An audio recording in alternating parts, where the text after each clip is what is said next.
we are currently installing na yung click enter lang. Then F11 to accept. Yun. Kung may mga keyboard kayo na may FN, so FN tapos 11. So let's wait for it, and dun nag-appear na. Kasi kapag hindi ka gumawa ng logical drive, hindi yan mag-appear. So yung HP na yan.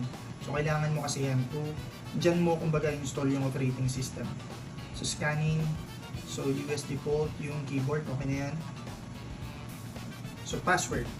So kaka-click lang natin ng password at gathering na siya.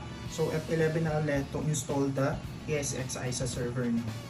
So mag-install na yan, and let's fast forward lang mamaya pag done na. Kakatapos lang natin mag-install ng hypervisor, specifically the VMware ESXi 7.0.3. Ito yung release build natin, at ito yung natin, dalawang Intel Xeon E5-2640 version 4 at 2.4 GHz and 127.9 GB memory. And also, installed rin yung NVIDIA Quadro. Actually, nandito yung spare. Bumili tayo ng multiple nito for running AI. Quadro na P4000. Yan, low profile siya.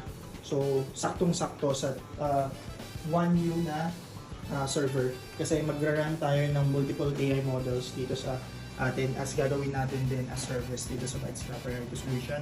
And yun, currently installing siya. Let's wait for about a minute lang para matapos din to. iTeam and PH, like, comment, and follow.